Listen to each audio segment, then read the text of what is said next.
I am Abram Taylor, 30 years old, and the eternal disappointment of the Taylor family. Today, I stood at the gates of my parents' sprawling mansion, knowing what awaited inside. Another family meeting where Maxwell and Rachel would shine while I remained in their shadows.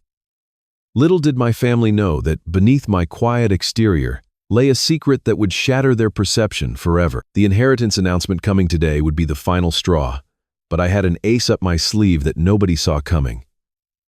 Before I continue my story, let me know where you are watching from in the comments below. Hit that subscribe button if you have ever been underestimated by the people who should believe in you the most. Growing up as the middle child in the Taylor family was an exercise in invisibility.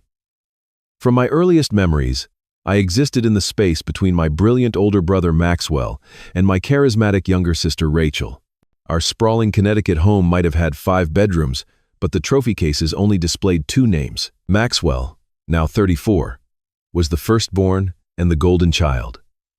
By age 12, he was already being called a prodigy after winning the state science fair 3 years running. His bedroom walls were plastered with certificates, ribbons, and newspaper clippings, chronicling his academic conquests. When he got accepted to Harvard Medical School, my father Richard threw a party that the whole neighborhood attended. Today, Maxwell is a neurosurgeon at Johns Hopkins. Exactly the kind of prestigious career my father could brag about at his country club. Then there was Rachel, 27. The baby of the family and my mother Victoria's pride and joy. Beautiful, socially gifted, and razor sharp, she sailed through Yale Law School and landed at a top firm in New York. Every conversation with relatives inevitably turned to Rachel's latest achievement or Maxwell's newest accolade. I became skilled at nodding along, the background character in the Taylor family story. My parents built their fortune in real estate development. My father started with one apartment building in his 20s and turned it into Taylor Properties, a company that now owned commercial real estate throughout New England. The family wealth was substantial, but my father wore it like armor, using it to measure the worth of others, especially his children. Abram, son, when are you going to get serious about your future? This became my father's standard greeting by the time I hit college.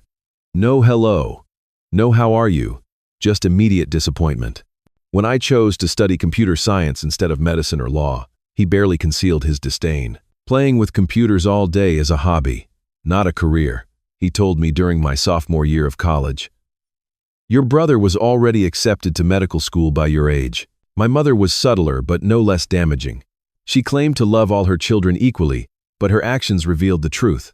When Maxwell graduated from medical school, she commissioned an oil portrait that hung in the main hallway.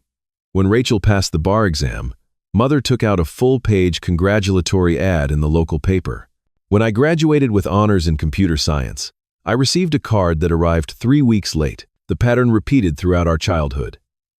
On his 16th birthday, Maxwell received a brand new BMW.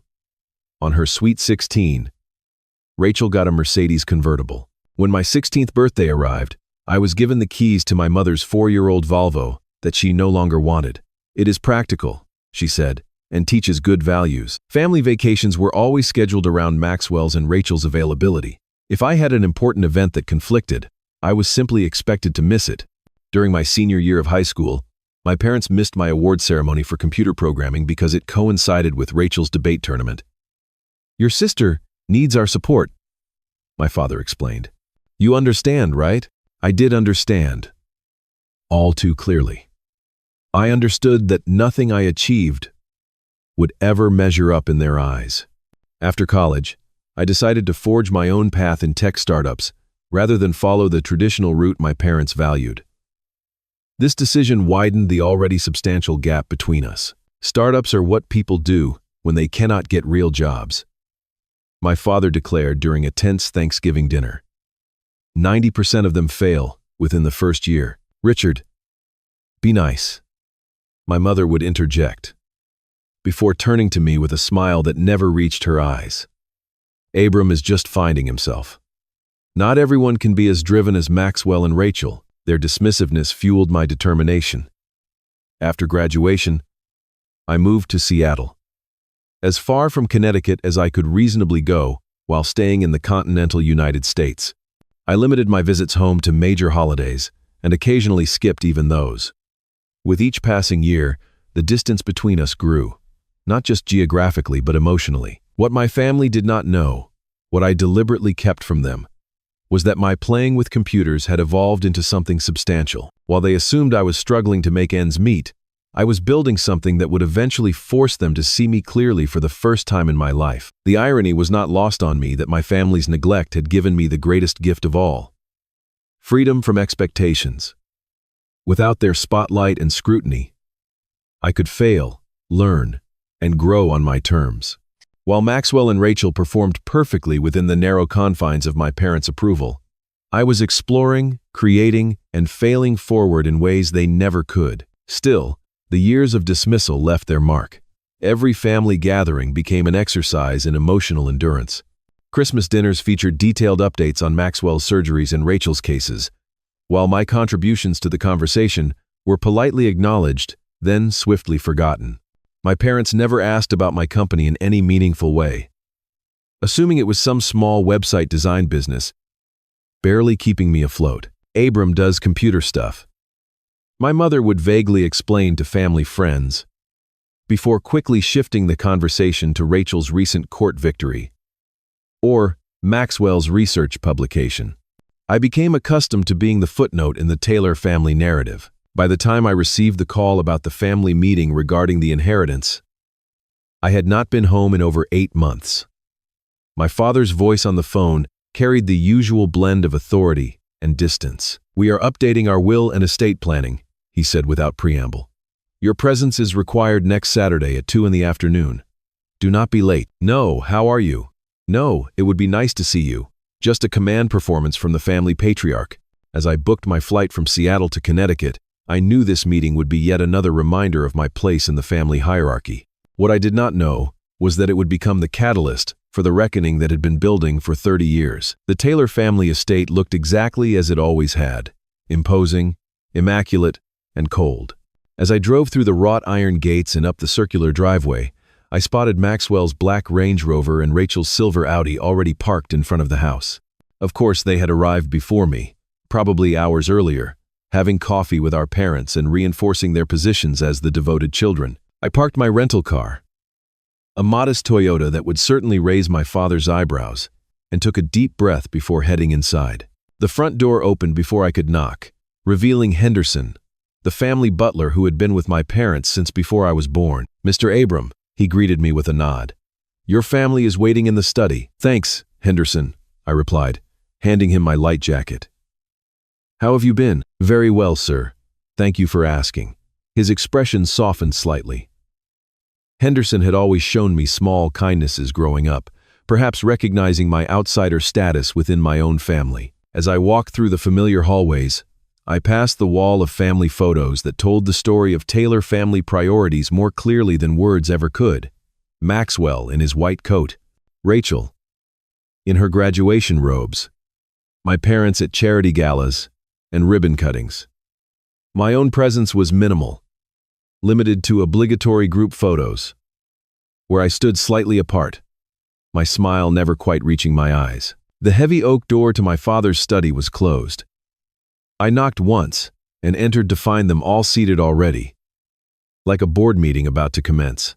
My father sat behind his massive desk, a position of power he never relinquished even in family gatherings. My mother perched on the leather sofa to his right, immaculate as always in her designer outfit, not a strand of her blonde hair out of place. Maxwell and Rachel occupied the 2 armchairs opposite the desk, leaving me the uncomfortable ottoman near the door, physically positioning me on the periphery yet again. "Abram, finally," my father said, glancing at his Rolex, though I was precisely on time. "We can begin now." "Hello to you too, Dad," I replied, nodding to everyone. "Mom." "Maxwell." "Rachel." My mother smiled tightly. "Darling, you look thin. Are you eating properly out there in Seattle?" Before I could answer, Maxwell jumped in. "How is the, website business going?" He exchanged a quick glance with my father, a silent communication that said everything about how they viewed my career. "It is fine," I answered simply, having learned long ago that elaborating only gave them more material to dismiss. Rachel, ever the diplomat, offered me a practiced smile. "You should visit New York sometime, Abram. I could introduce you to some potential clients. I know lots of small businesses that need websites." "Thanks, but I am actually quite busy with my current projects," I replied, fighting the urge to clarify that I did not, in fact, build websites for small businesses. But what was the point? They had created their narrative about me, and nothing I said would change it. My father cleared his throat, signaling an end to the small talk.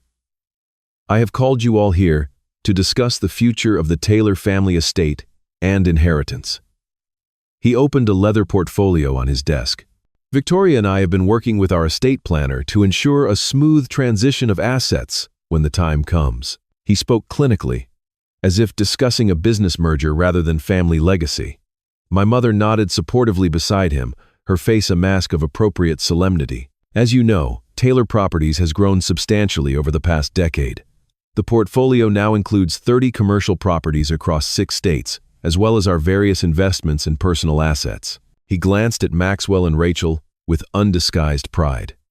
"We want to ensure that what we have built continues to grow under the stewardship of the next generation." I shifted uncomfortably on the ottoman, already sensing where this was heading. "After careful consideration, we have decided on the following distribution," my father continued, looking down at his papers. "Maxwell, as the eldest, and with his demonstrated financial acumen, will receive 45% of the estate, including controlling interest in Taylor Properties." Maxwell nodded gravely, accepting this birthright as his due. "Rachel will also receive 45%, including the vacation properties in Aspen and Martha's Vineyard, plus equivalent financial assets." My sister smiled graciously, reaching over to squeeze our mother's hand in thanks. My father finally turned his gaze to me, his expression a mix of disappointment and condescension that I had grown all too familiar with. "Abram will receive the remaining 10%. Primarily in liquid assets that can be properly managed by the family trust, until he demonstrates more financial responsibility." The room fell silent. Even expecting this outcome, the blatant disparity stung. It was not about the money itself, but what it represented. 30 years of being deemed less worthy, less capable, less important. "So I get 10%, I repeated, keeping my voice steady, "while they each get 45%. My father frowned at my directness. "The distribution reflects our assessment of each of your abilities to manage significant assets. Maxwell and Rachel have established themselves in prestigious careers and shown maturity in financial matters, while you," my mother interjected with what she probably thought was kindness, "have chosen a less conventional path that has not yet proven successful. This arrangement protects you, darling." Maxwell had the decency to look slightly uncomfortable, but could not resist, adding, "Dad has a point, Abram. Running a real estate empire requires business experience. My hospital administration work has prepared me for that responsibility." Rachel, ever the attorney, offered her own justification. "The arrangement is actually quite generous, considering the relative contributions to the family legacy.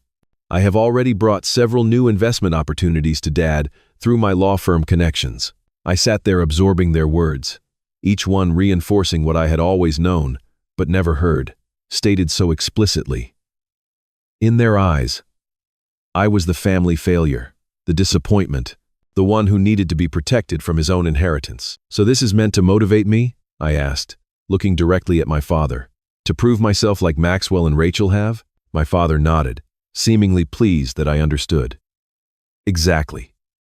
When you demonstrate the same level of achievement and responsibility as your siblings, we can revisit the arrangement. You need to work harder, Abram," my mother added, her voice syrupy with false concern.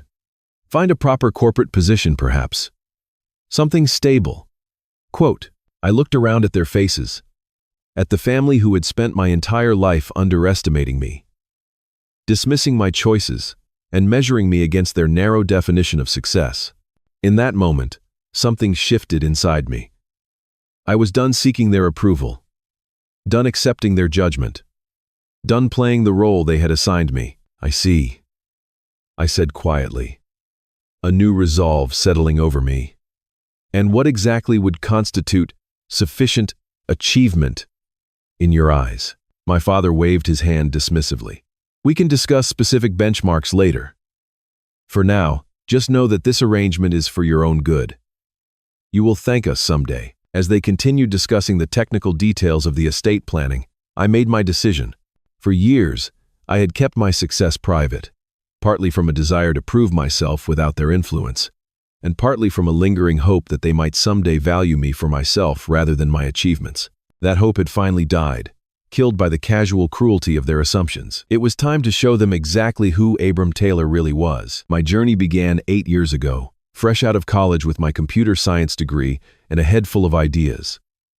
Unlike the straight paths Maxwell and Rachel followed to success, mine was winding and uncertain. My first startup attempt was a spectacular failure that burned through my modest savings in just 11 months. The concept had been solid, a platform to connect independent software developers with small businesses needing custom solutions.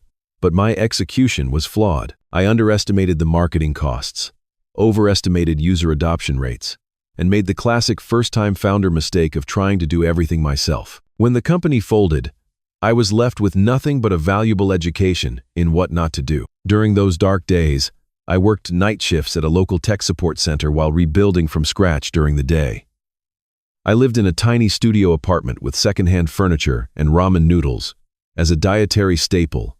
If my family had seen me then, they would have felt vindicated in their assessment of my choices. The turning point came when I was called to troubleshoot network issues at a medical research laboratory. While fixing their system, I observed the researchers struggling with outdated software for patient data analysis. Their frustration was palpable as they described how the technology limitations were hampering potentially life-saving research. "The problem," explained Dr. Garcia, the lead researcher, "is that we have all this valuable patient data but no efficient way to identify patterns across different medical systems.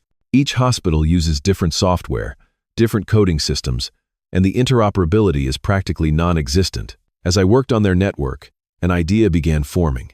What if there was a unified platform that could integrate diverse medical data systems, allowing seamless access and analysis while maintaining strict privacy controls? The potential impact could be enormous, not just for research but for patient care as well. For the next 6 months, I immersed myself in learning everything I could about healthcare data systems, privacy regulations, and artificial intelligence algorithms. I coded during every free moment, building prototypes and testing concepts.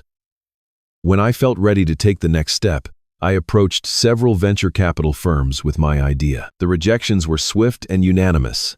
Too ambitious. Healthcare is too regulated. The big players will crush you. You do not have the experience. One particularly blunt investor simply laughed and said, "Kid, go build a social media app or something. Leave healthcare to the adults." Just when I was about to give up, I met Benjamin Wright at a local tech conference. Benjamin was a retired healthcare executive who had spent 40 years in the industry and was now mentoring promising startups. After listening to my pitch, he asked detailed questions that proved he genuinely understood both the problem and my proposed solution. "You have identified a critical gap," he said finally. "But the execution will be extremely difficult. Are you prepared for how hard this will be?" "I am," I told him with conviction that surprised even myself. "This matters.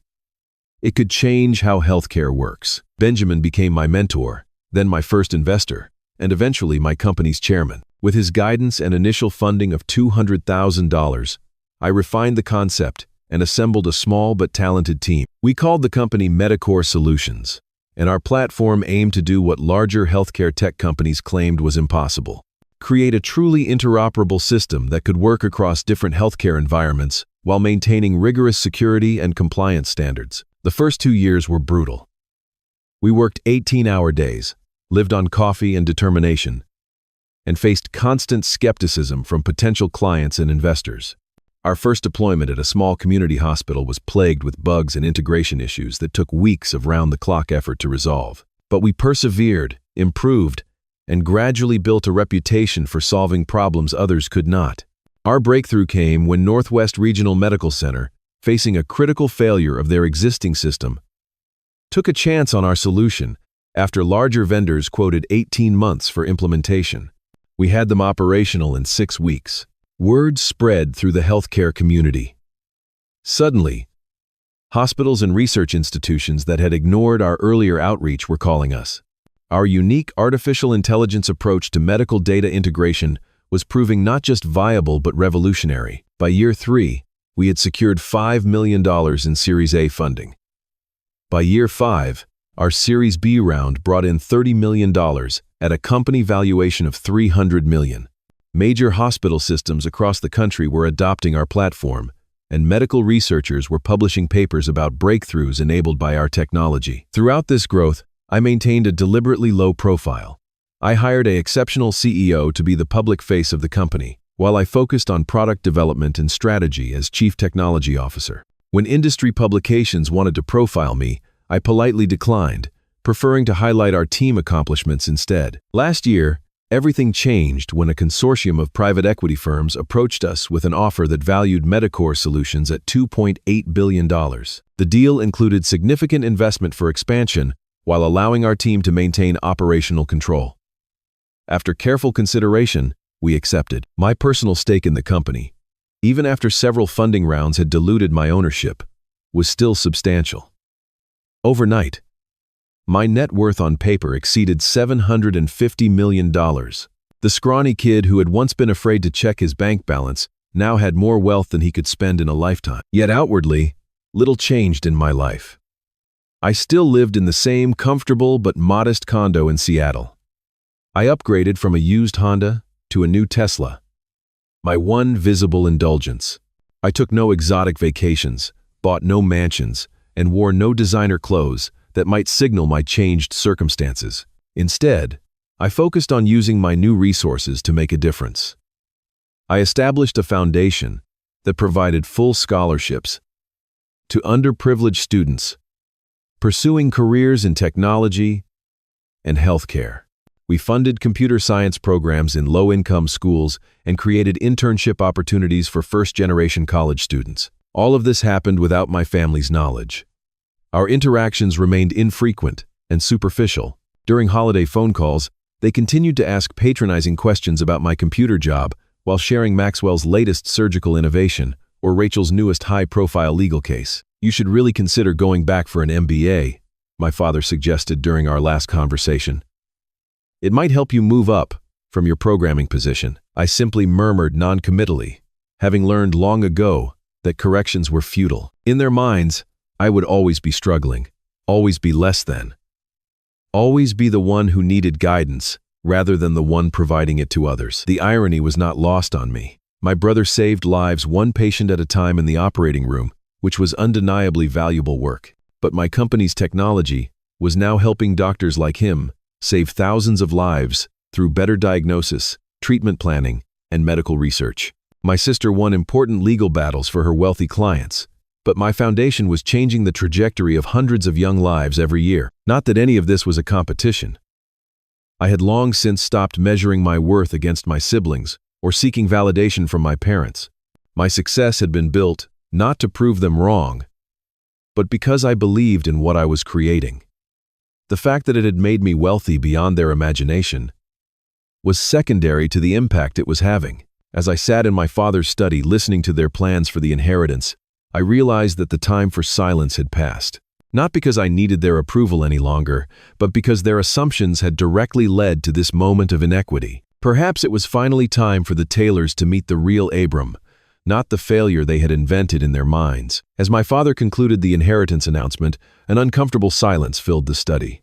Maxwell examined his manicured nails, while Rachel adjusted her designer watch, both avoiding eye contact with me.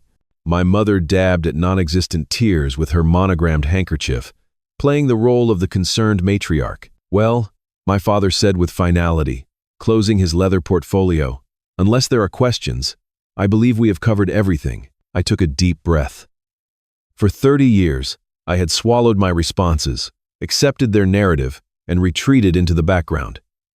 "Not today." "Actually," I said, my voice calm but firm, "I do have a question." My father looked mildly surprised that I would extend this discussion. "Yes? I am curious about how you determined what constitutes success or achievement in this family." My father sighed impatiently. "Abram, this is not the time for philosophical debates.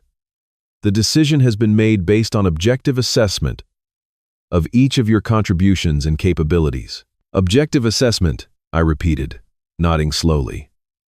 So, medical and legal careers automatically qualify as successful, while technology entrepreneurship does not? It is not about the field, my mother interjected. It is about demonstrated accomplishment and stability. Maxwell and Rachel have established themselves at the top of their professions. I see, I said. And what would qualify as being established in my field?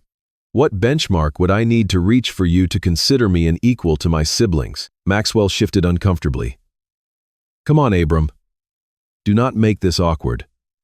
Dad is trying to protect the family legacy and ensure the assets are properly managed.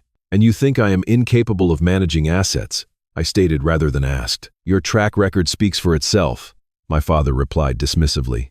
7 years of working for that little software company with nothing substantial to show for it. No property ownership, no significant investments, no leadership position. I almost laughed at how completely wrong his understanding was, but kept my expression neutral. You seem very certain about my professional situation. We know you are smart, Abram, Rachel said condescendingly. No one is saying you are not intelligent. But building real wealth requires more than just technical skills. It takes business acumen, strategic thinking, relationship building, all qualities you believe I lack. I finished for her. We are simply acknowledging the reality of your situation, my father stated firmly.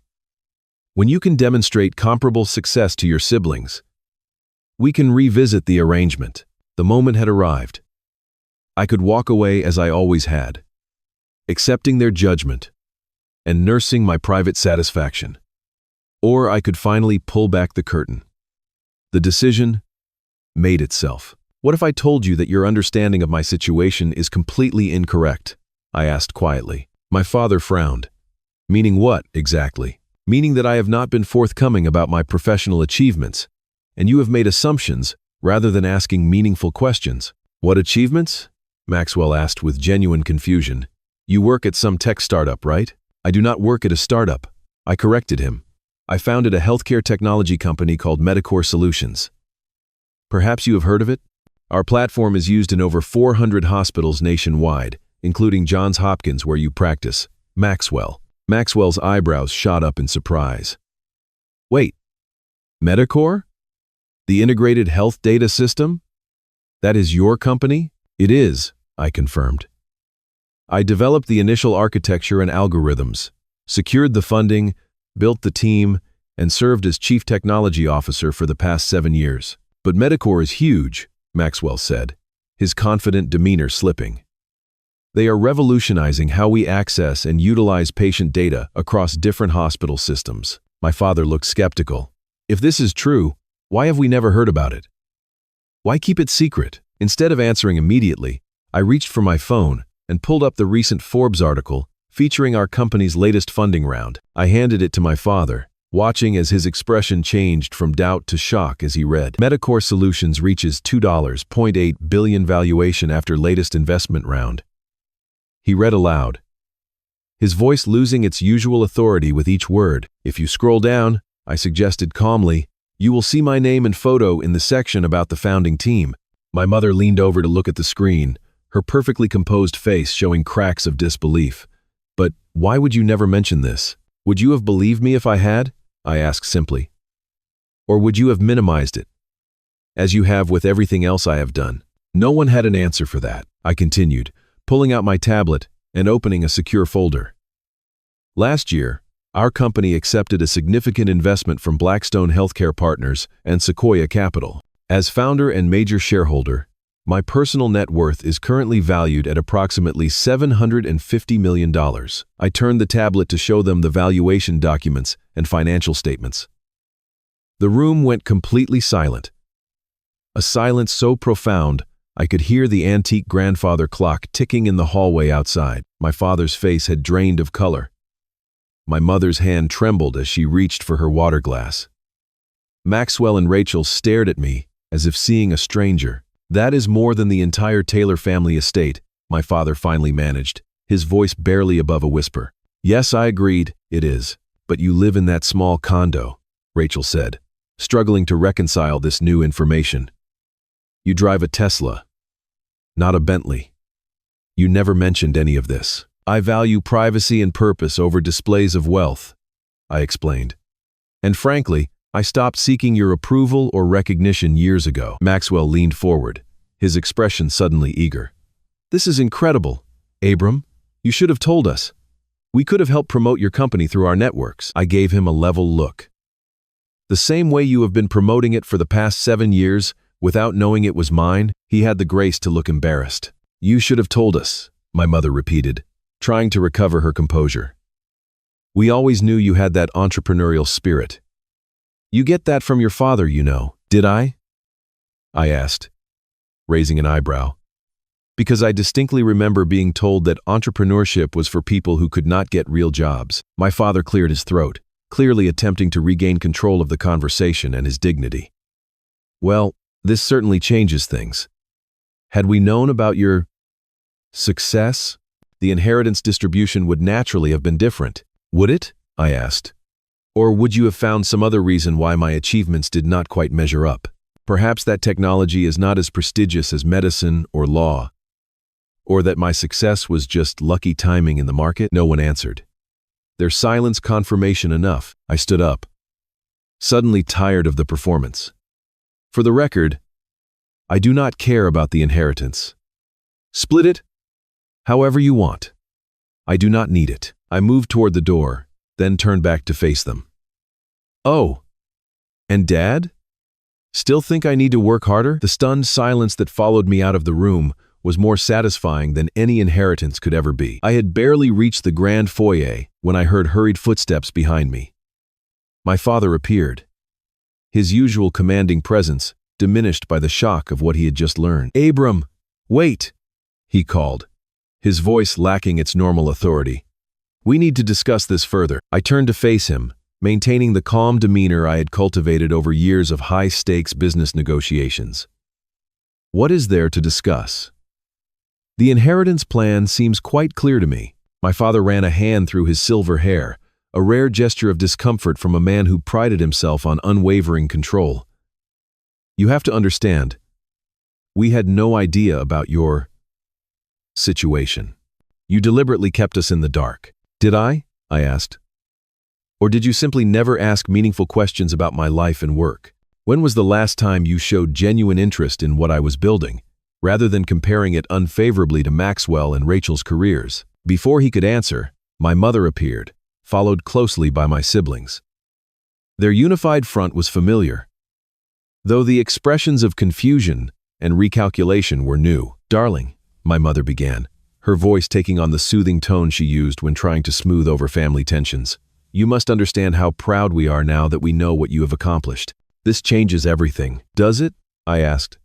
Because it seems to me that the only thing that has changed is your perception of my worth, not who I actually am. That is not fair, Maxwell interjected, stepping forward.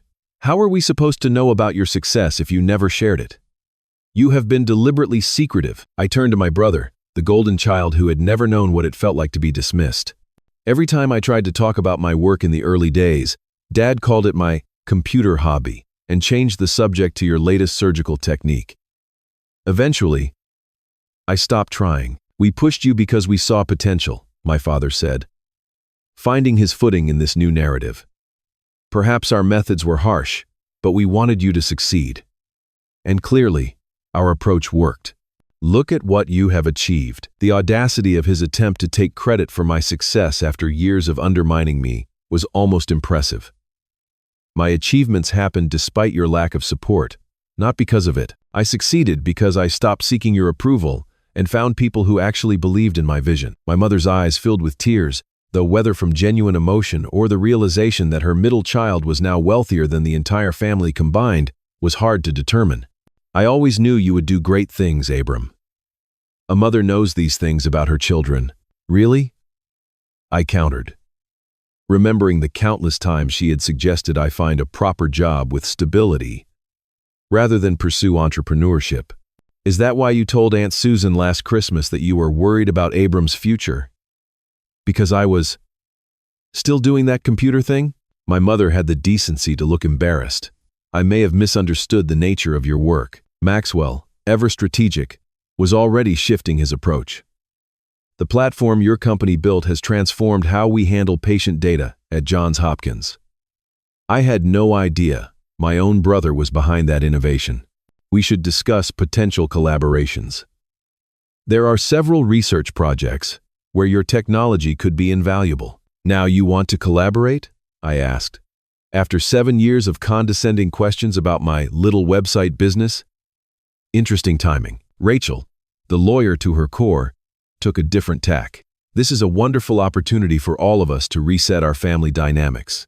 I have always believed in your abilities, Abram, even if I did not fully understand your industry. That is not how I remember it, I replied. In fact, I distinctly recall you suggesting I get a real job when I was struggling with my first startup. I was concerned for you, she countered smoothly. Startups are risky, and I wanted security for my brother. That is what family does. No, I said firmly. Family supports each other's dreams even when they do not understand them. Family shows interest in each other's lives without judgment. Family believes in each other's potential without requiring proof of success first. My father, accustomed to controlling every situation, attempted to regain the upper hand. Let us be practical about this. Obviously, the inheritance distribution needs to be reconsidered in light of this new information. We should schedule a meeting with our estate planner next week to revise the documents. You are missing the point entirely, I told him. This is not about money or inheritance. This is about 30 years of being treated as less than, of having my choices dismissed and my potential doubted. You cannot repair that with a revised percentage in your will. The family lawyer, who had been silently observing this entire exchange from the corner of the study, cleared his throat awkwardly. Perhaps I should give the family some privacy to discuss these personal matters. No need, I said. I was just leaving. My father stepped forward, his tone shifting to the one he used when closing important business deals. Abram, do not be hasty. We have a lot to discuss and recalibrate as a family. Your success changes the entire dynamic. That is exactly the problem, I replied. My worth to this family should not be determined by my bank account or company valuation. The fact that you only see me clearly now that I am wealthy speaks volumes about our relationship. You are being emotional, my father said dismissively. We should discuss this when you have calmed down and can think rationally. It was the same tactic he had always used to invalidate my perspective, and I was finally immune to it. I am perfectly calm and rational. In fact, I have never seen our family dynamics more clearly than I do right now. I turned to address all of them. I need time and space to determine what kind of relationship I want with this family moving forward. For the first time, that decision will be entirely on my terms. You cannot just walk away from family, my mother protested. We are blood. I am not walking away, I clarified. I am establishing boundaries, probably for the first time in my life. When I am ready to talk further, I will reach out. Without waiting for their response, I walked out of the house that had never truly felt like home. As Henderson helped me with my jacket at the door, I noticed a slight smile playing at the corners of his usually stoic expression. It was good seeing you again, Mr. Abram, he said quietly. You too, Henderson, I replied. Take care of yourself. As I drove away from the estate, I felt neither the vindication nor satisfaction I had imagined. Instead, I experienced something unexpected, a profound sense of liberation. For the first time in my life, I had spoken my truth to my family without filtration or fear. Whatever happened next would be on new terms, with a new understanding. The carefully constructed facade of the perfect Taylor family had finally cracked, revealing the flawed reality beneath. Whether those cracks would ultimately destroy the foundation or create space for something more authentic to grow remained to be seen. The drive back to my hotel felt surreal. Years of suppressed emotions bubbled to the surface as I replayed the confrontation in my mind. Once safely in my room, I collapsed onto the bed and let out a long, shaky breath. The weight of family expectations I had carried for 3 decades felt suddenly lighter, though not entirely gone. I pulled out my phone and called the one person who had supported me from the beginning, my best friend Tyler. We had met in college when we were both awkward computer science students, and our friendship had survived distance, career changes, and the transformative journey of building Medicor. "So you finally told them," Tyler said after I recounted the afternoon's events. "How did it feel?" "Liberating," I admitted. "Terrifying. Sad. All of it at once. And how are you now?" His concern was evident even through the phone. "Honestly, I am not sure. Part of me feels vindicated, but another part just feels empty. Like, was this really what I wanted? To shock them? With my bank account? That is not what happened." Tyler reminded me gently. "You stood up for yourself after years of dismissal. The money is just a concrete representation they cannot ignore. But this was about your dignity, not your dollars." He was right, of course. This confrontation had been building long before Medicor became successful. It was about being seen and valued for who I was, not what I had achieved. The next morning, I met Benjamin for breakfast before my flight back to Seattle. At 72, my mentor still had the sharp mind and direct manner that had guided me through the most challenging years of building Medicor. "You look like someone who finally lanced a festering wound," he observed as I stirred my coffee absently. I smiled wryly. "That is disturbingly accurate." Benjamin had heard plenty about my family dynamics over the years, though I had never shared the full depth of how their dismissal had affected me. As I recounted the confrontation, he listened carefully, his weathered face thoughtful. "You know," he said after I finished, "in 40 years of business, I have learned that money does not change people so much as it reveals them. Your family's reaction shows who they have always been." "And what does my secrecy about the money say about me?" I asked. Benjamin considered this. "That you learned to protect yourself from their judgment. That was necessary for your growth then. The question is whether it is still necessary now." This conversation stayed with me on the flight back to Seattle, as I contemplated what kind of relationship, if any, I wanted with my family moving forward. The answer was not as simple as cutting ties or pretending nothing had happened. The flood began almost immediately after I landed. First came my father's texts. Businesslike and direct. "We should discuss revising the estate plan. Available to talk tomorrow?" Then my mother's voicemails, tearful and dramatic. "Abram, darling, I cannot stop thinking about how proud I am of what you have accomplished. I always knew you had something special in you. Please call me back. We have so much to catch up on."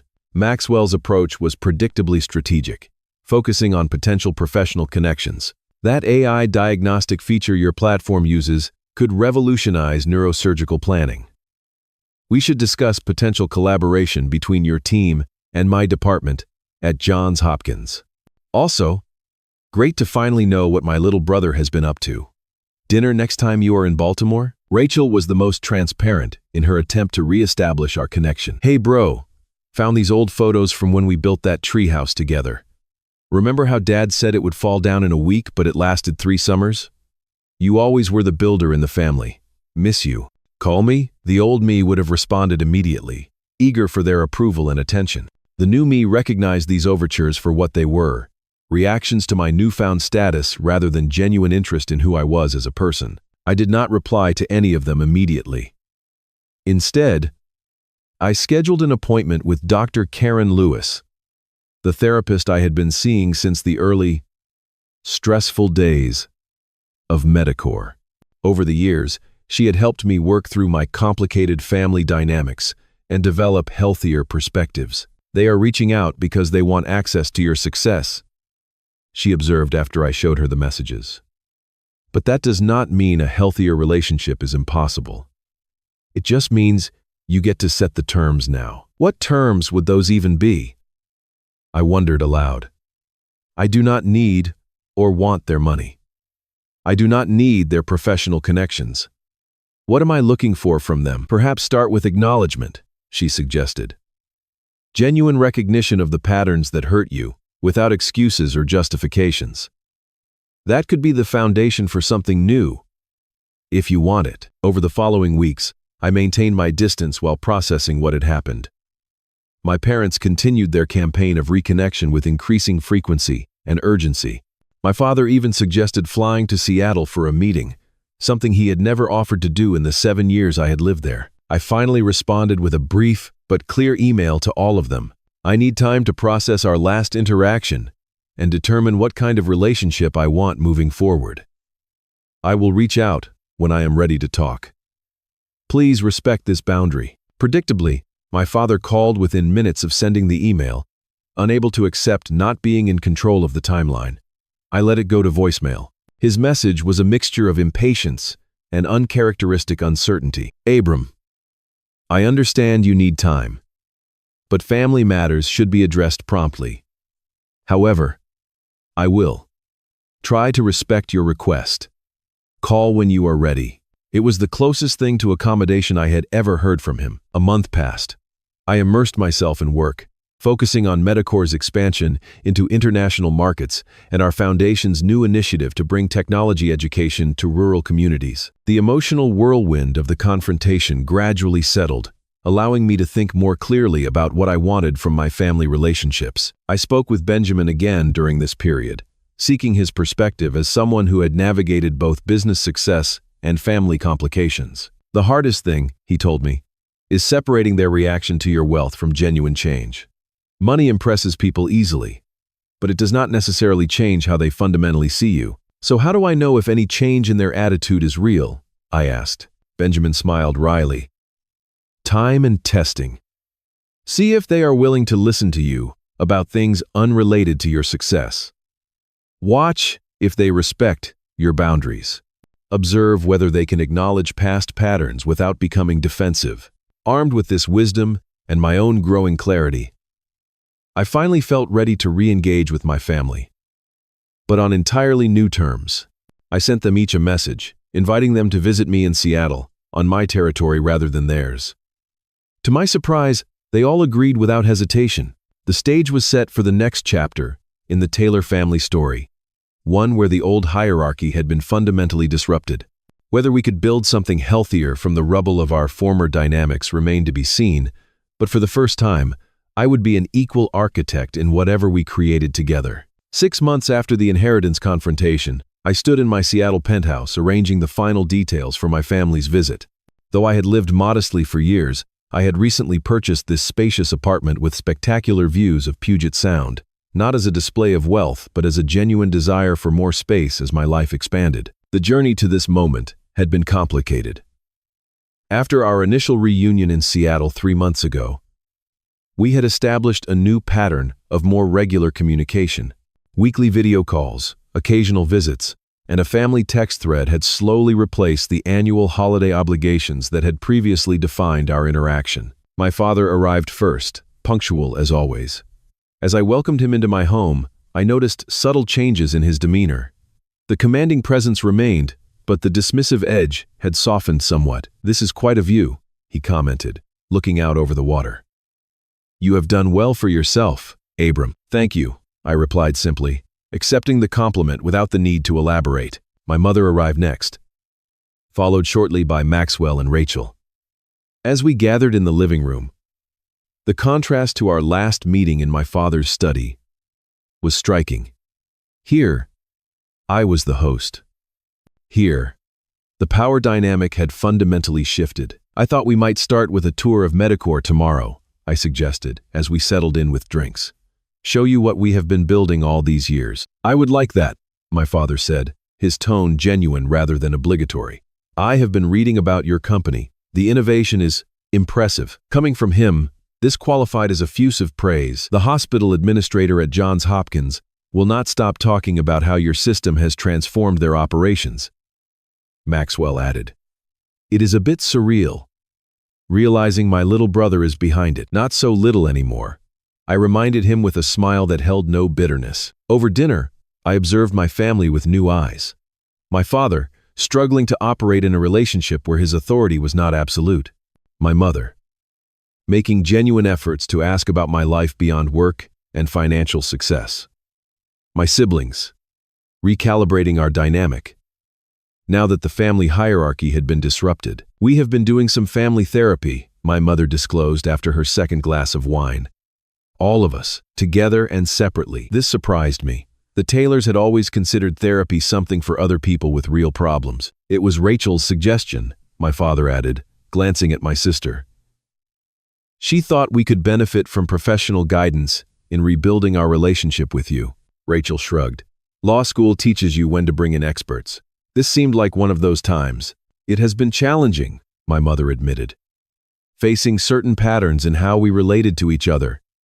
Especially to you, Abram. Challenging is putting it mildly, Maxwell interjected. Dad stormed out of the second session when the therapist suggested he had created a competitive environment among his children. My father grimaced. I returned for the third session and acknowledged there might be some truth to that observation. The admission, small as it was, represented significant growth for a man who had never previously acknowledged any flaw in his parenting approach. I want you to know, my mother said, reaching across the table to touch my hand, that I am truly sorry for not seeing you clearly all these years, for comparing you to your siblings rather than appreciating your unique gifts. We all are, Rachel added. I never realized how our family dynamic affected you until recently.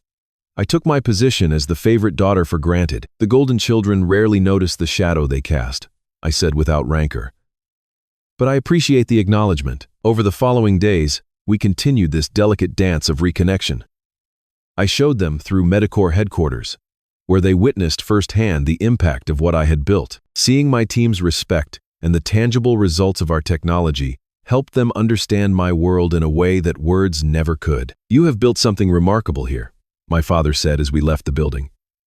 Not just the technology, but the culture. These people genuinely believe in your vision. That is the real achievement, I told him. Not the valuation or the client list, but creating something meaningful that improves lives. I think I understand that now, he replied quietly. One evening, I took them to visit the community center our foundation had established, where underprivileged students receive technology, education, and mentorship. Watching teenagers excitedly explain their coding projects to my family, I felt a sense of pride deeper than any business accomplishment. This is what wealth should be used for, my mother remarked, genuinely moved by what she had seen. Creating opportunity for others. I learned that from you, actually, I told her, remembering the charitable work she had always valued.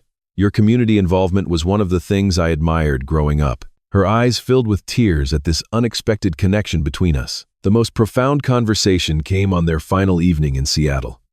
After dinner, my father asked to speak with me privately. We stepped out onto the balcony, the city lights twinkling below us like earthbound stars. I have been thinking about something you said during our confrontation, he began. About family supporting each other's dreams, even when they do not understand them. You were right, he paused, struggling with unfamiliar emotional territory. I measured success in such narrow terms. I missed the innovation and vision right in front of me. My own son was revolutionizing an industry, and I was too blind to see it because it did not fit my preconceptions. It took me a long time to stop seeking your approval, I admitted. To believe in my path even when you did not. I am proud of you, Abram, he said, the words clearly difficult for him. Not because of what you have achieved, though that is remarkable, but because you had the courage to forge your own path against considerable resistance, including from your family. It was the most genuine conversation we had ever shared. As my family prepared to leave the next morning, we gathered in the living room one last time. The dynamic between us had shifted irrevocably. Not perfect, still complicated, but more authentic than it had ever been. The inheritance distribution has been revised, my father announced. Equal shares for all three of you, as it should have been from the beginning. I smiled. I appreciate the gesture, but as I said before, I do not need it. Consider donating my portion to the foundation we discussed, supporting first-generation college students. My father nodded, unsurprised by my response. We will set it up as you suggest. Will you come home for Christmas this year? My mother asked hopefully. The house misses you. I will, I promised.